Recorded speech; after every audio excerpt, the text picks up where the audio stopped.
Ladies and gentlemen, welcome again to Sharpened Word. We are very honored today because we've got Wani Ardy with us. Thank you. Wani Ardy is a singer, songwriter, Yes. and also a writer. Yes. And we are here in Rumah Ipoh, somewhere in the city of Ipoh, but around Pasir Puteh, Jalan Kampar area. So if you are ever in Ipoh, look up Rumah Ipoh and you will find Wani Ardy. Now, first and foremost, Wani, share with us how was your growing up years in terms of music and writing? Okay. I was born in KL. I grew up in Subang Jaya. My mom was a Singaporean, and my dad was a Johorian. And both of my parents have Indonesian background. So we traveled a lot when I was little. We traveled a lot as a family because my dad was working with Ministry of Defense. So we traveled from one country to another. So it was hard for me to make friends. My only friends at the time were basically books. Only because that was the only thing that we could afford to buy, because the currency was not so good, and it was really expensive to live in Australia, in UK, and so on. Because of the currency. Yes, and we bought a lot of second-hand items. We depend on flea markets, on thrift shops. So I didn't buy a lot of toys like many other children do, but my mom and my dad bought me a lot of books, and we spent a lot of time in bookshops. So books were my friends, not out of choice, but I didn't have any option. So I read a lot when I was little. I think more compared to now. And writing is something that comes naturally to me because I guess because I love to read. I like to read stories. So eventually I like to write as well. Your earliest recollection of writing? Anything substantial like a story? Yeah, I or started a with song? I started with short stories. I wrote about my family. I think a lot of kids do that when they were little. And then I started writing about other families, my friends, basically my surrounding, really, and also whatever that I imagined during that time. Because being a kid without close friends, like, you tend to spend a lot of time alone, and you imagine a lot of things, and you're basically in your own world. So I wrote about that as well. Yeah. And how did you jump from writing to songwriting and singing? My dad was a multi-instrumentalist.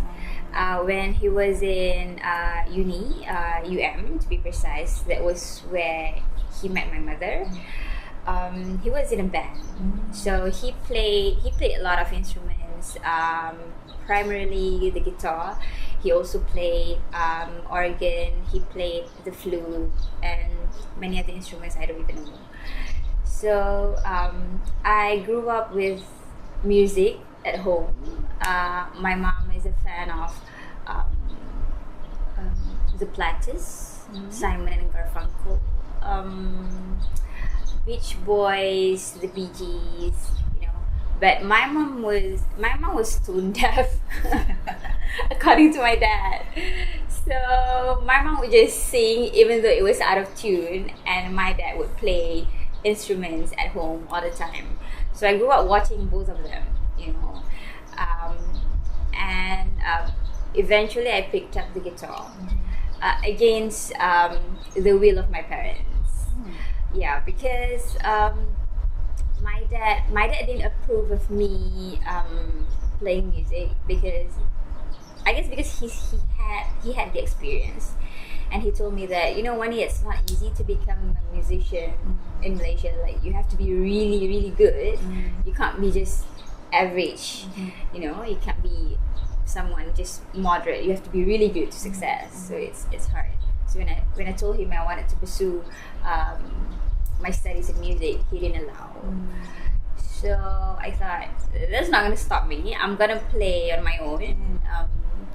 I told him to teach me, and he tried, but he was too fast.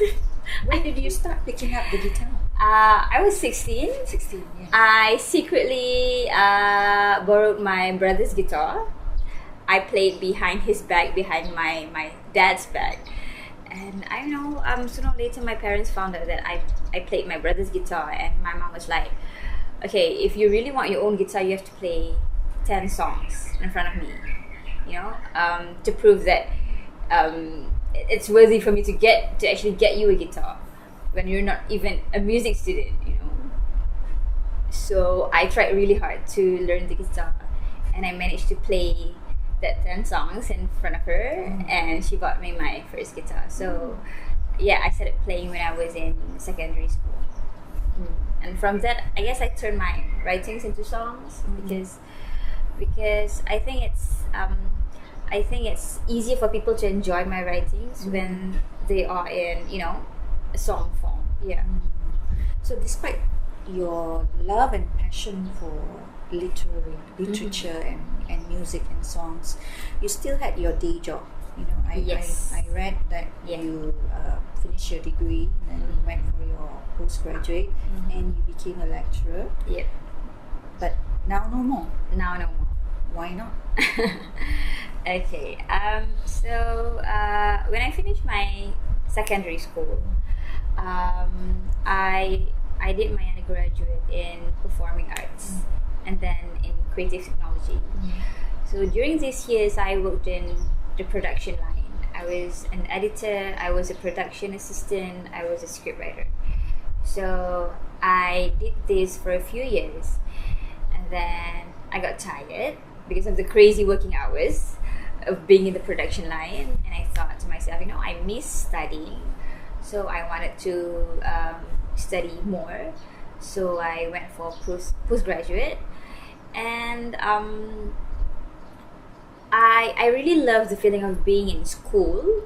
So when I finish my postgraduate, I still want to be in that, you know, campus environment and But that not learning being a environment. teacher. Yeah. Being a student, nice, but not being a teacher. So Sometimes. yeah, that's correct. So I've had many years of being a student, so I thought, you know, I want to try being a teacher, a lecturer. So my first lecturing job was actually in KLMU, that's Kuala Lumpur Metropolitan University. And then later in UiTM. I was teaching for about 6 years, 2008 or 2007 to 2015 last year.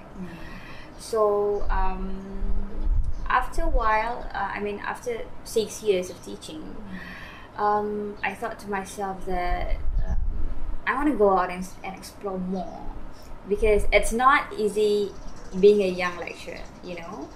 Of course, I have all these certificates and whatnot, but it was not adequate for me.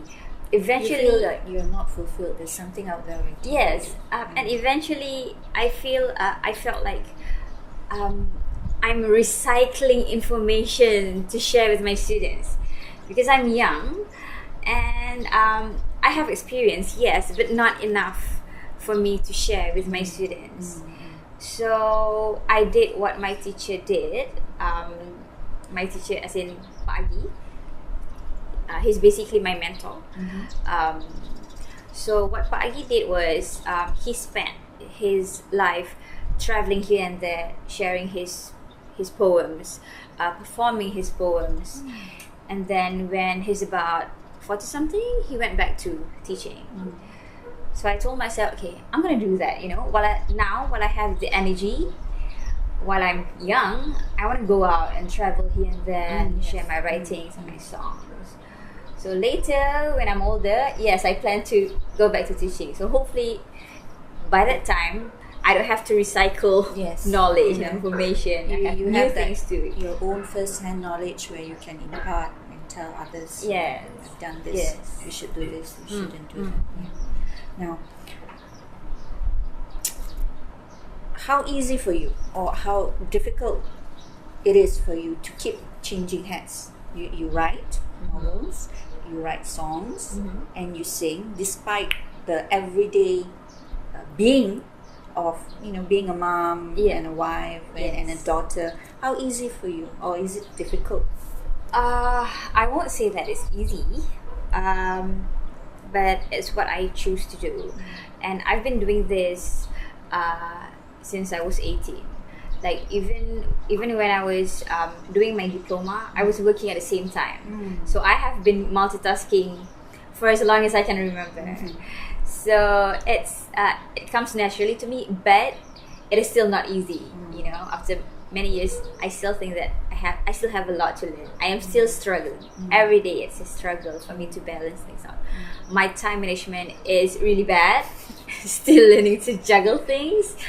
But if somebody tells me to choose between writing and music, for example, I can't, because it comes together.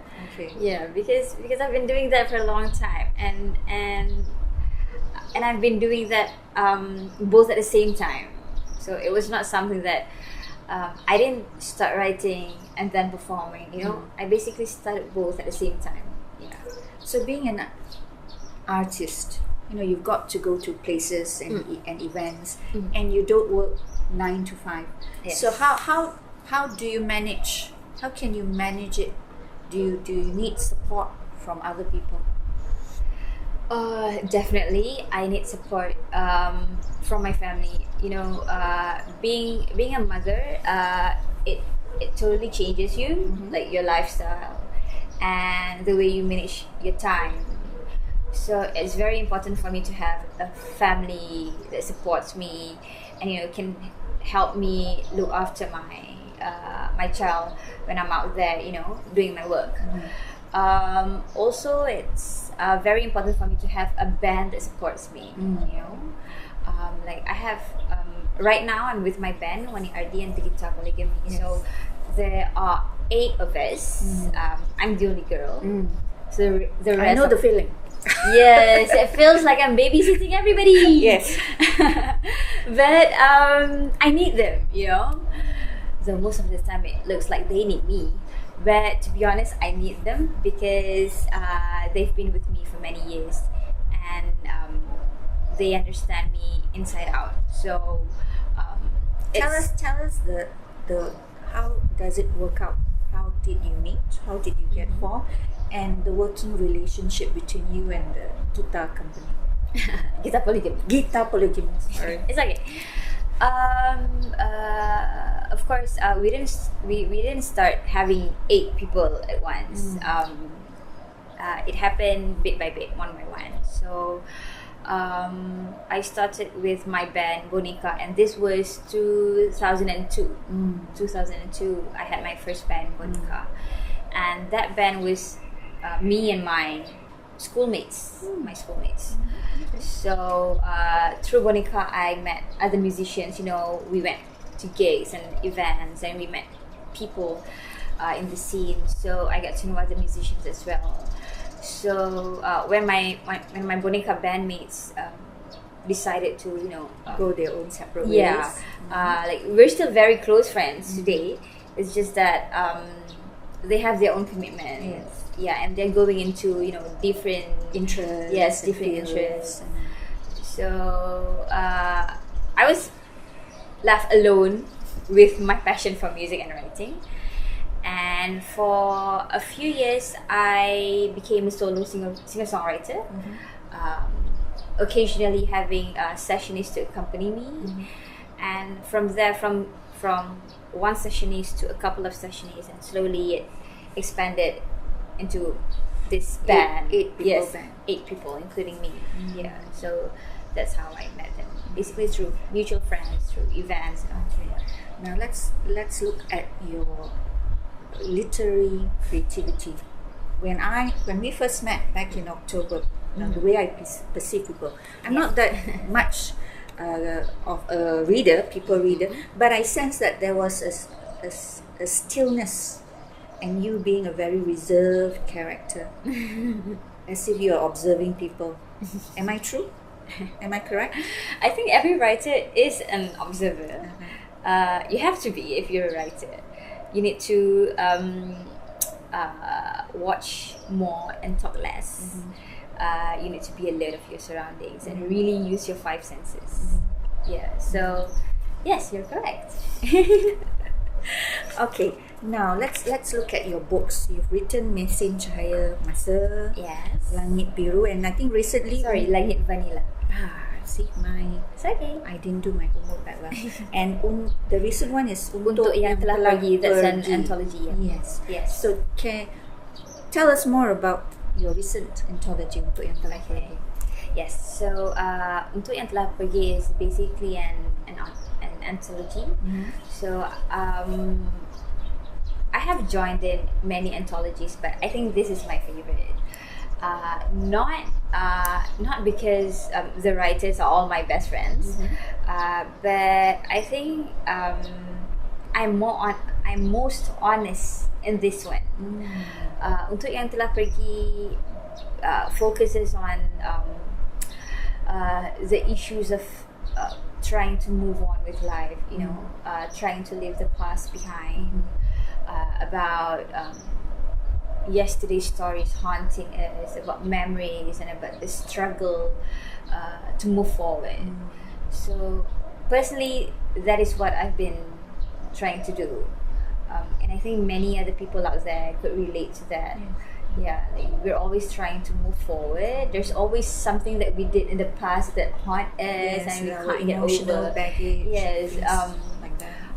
whatever mistakes in the past, or whoever who hurt us in the past, even though no matter how happy we are today, those people are actually the ones that teach us, and make us a better person. So I think Untuk Yang Telah Pergi is about that. It's about moving on. It's about utilizing your past, your memories, into making the best of you today. Yes. So how do you get your inspiration? Tell us about your working process. Do you have a favorite place to sit and do your work? Some people do longhand, some people prefer using the PC. Yeah, I think I write better with a pencil. I believe that every writer has a productive zone, which means every writer has a certain place and time which works for them. So for me, I write best during midnight till the morning. It's most quiet. Yes, it's Less most quiet. interruption. That's why I don't get enough sleep. And that's the only peaceful time that I get. And in terms of places, I don't have any specific place where my creative juice flows best. But if given the chance, of course, I like to be anywhere near the water, like probably the beach or the lake. But recently, since I've moved to Ipoh, I've been developing a special interest towards caves. We have lots of that. Yes, Here in Ipoh. because I've never been into caves my whole life until I moved to Ipoh. My first cave was Gua Tempurung, the Tempurung cave, and I was really amazed, and I love the peacefulness that it offers. And since then, I actually went there to bring my Singaporean guests because I didn't know where else to go. Yeah. So it's like, okay, let's go to a cave. I've never been there anyway. So I was so amazed, and since then, I've been to at least a cave every single week until now. Really? And it's very therapeutic, and I managed to write a lot sitting in a cave.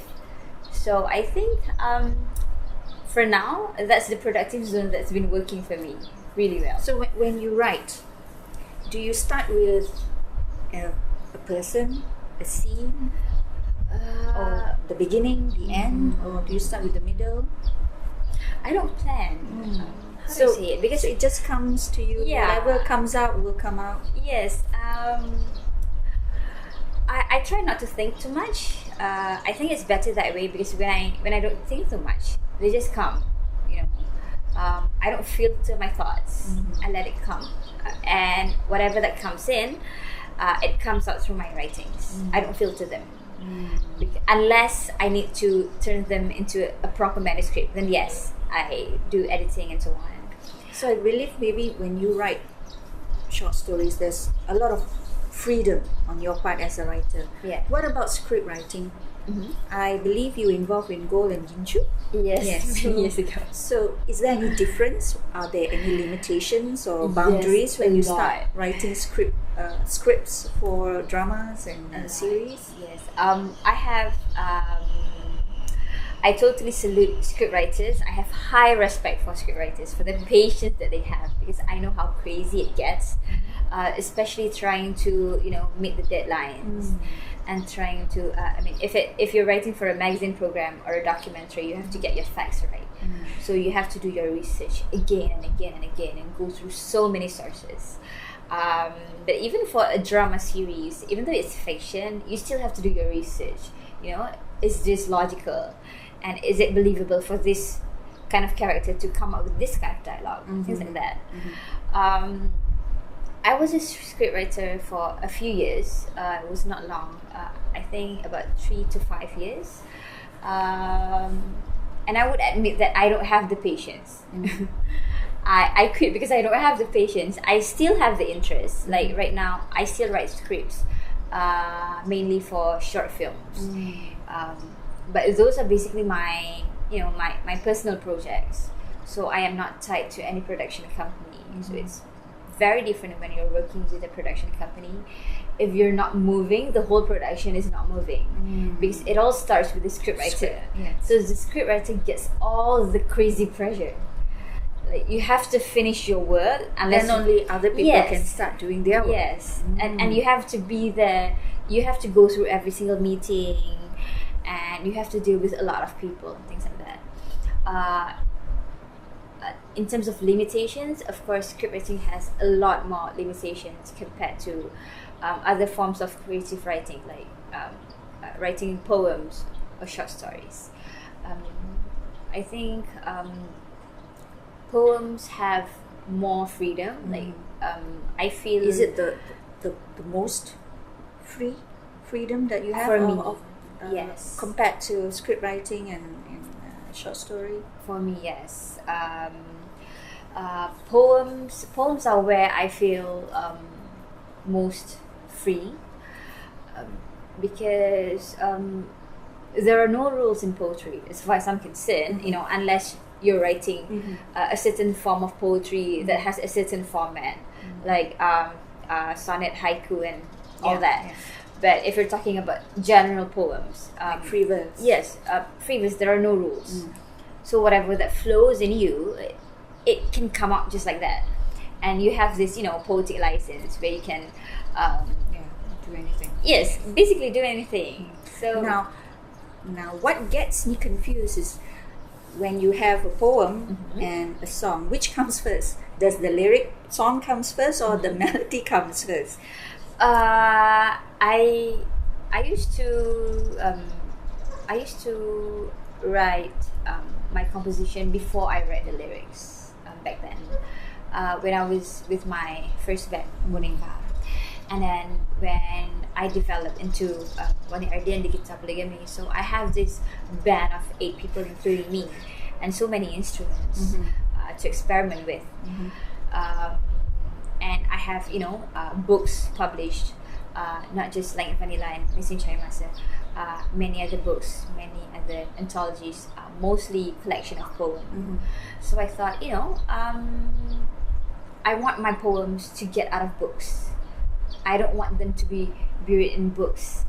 I don't want them to stay in there and, not going anywhere.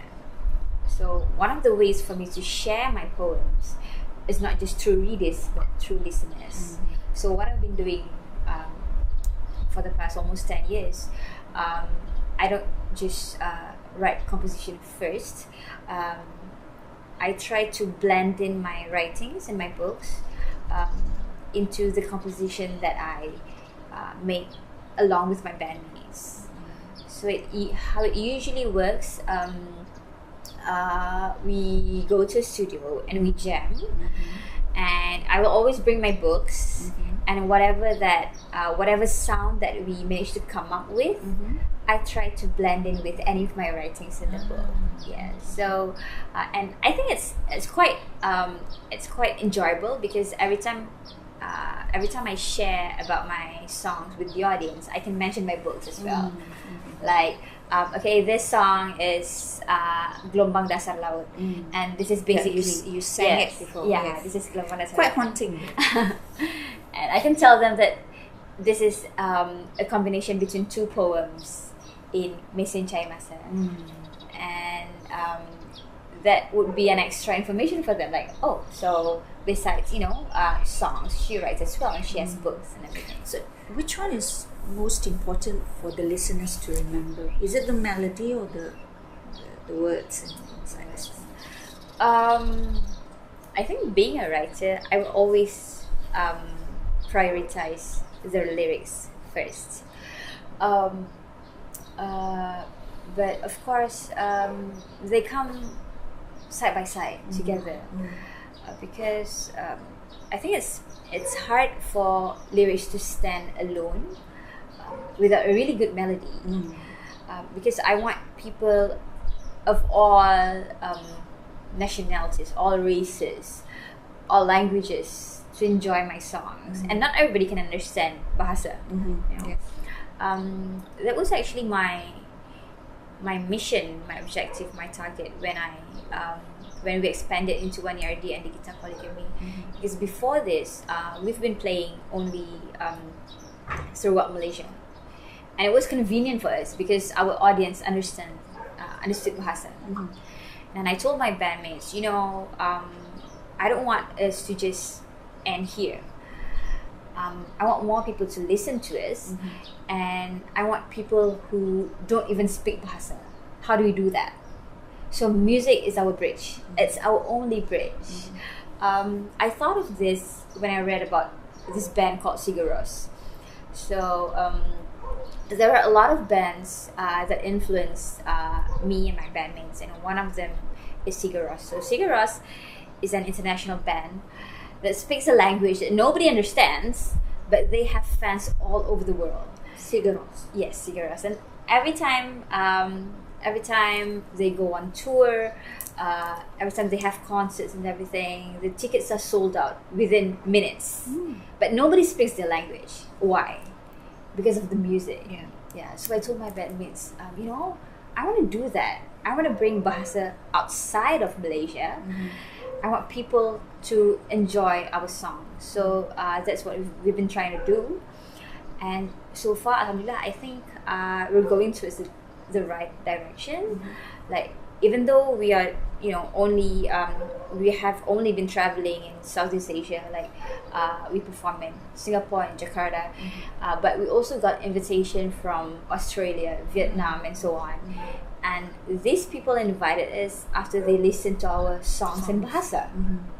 So they don't know our language, but I guess they like it because of the music. So I must say that even though the lyrics are important for me personally, but I have to think about the bigger picture. So I have to think about the music as well. It has to be as strong as well. So your songwriting and your poems are making inroad. What are your hopes for your short stories? My short stories. I think I want to write more short stories and not just poems, because lately I've been writing a lot of poems and I've been neglecting my short stories. Like I said before, for me personally, I feel that poetry has more freedom compared to short stories. Because in short stories, sometimes you have to think about the conflict, the climax, the characters, and so on. somewhere else in Ipoh, so you don't have to think about all that. But I'm trying to break that barrier. I'm just gonna write my short stories, and I will try not to care about having conflict, climax, characters whatsoever. I think what's important in every short story is that it makes people feel something, and it has a story to tell. That's it. It doesn't have to have a beginning, middle, ending like the traditional structure.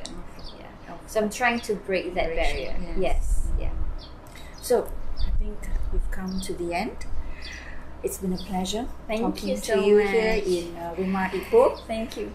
I hope we get to see you. I wish you I all the hope so best too. in Thank your you. future undertaking. So Thank you. where are you off next in terms of your Wani Ardy and guitar polygamy? Where are you performing next? Next year, we're looking forward to release our first album. Yeah. I think it's time because You've gotten your base already. You've gotten your name out there. Yes. Hopefully. I think because we've released a lot of EPs, a lot of demos, and I think after more than 10 years, I think okay, that's it. Enough EPs and demos. Let's do the real thing, an album. So it'll be a full-length album, 10 songs. So we're looking forward to releasing that next year, as well as my third book, titled Orang Kecil. So that's a collection of poems, prose, and short stories. Looking forward to that as well. Other than that, I would say we're trying to get fundings to go to Australia because we got invited to the Malaysia Festival in Australia 2017. They actually invited us for 2016, but we didn't manage to get enough funding for that because we managed to get some funding, but it went to our Singapore tour and our Indonesia tour. So we need to find sponsors and funding for Australia next year. Sponsors and funding people. Yes, we're very lucky because the organizers of the Malaysia Festival at Darling Harbour, they want us, they still want us. Like we told them, we're so sorry we couldn't come this year 2016, and they told us we still want you for next year 2017. Please find the money to come here. I was like, okay, we'll try. All right, Wani. I wish you all the best. Thank you. For your Orang Kecil and your album. Yes, thank you. Alright, so that's all from us at Sharpened Word. Thank you, Sharpened Word.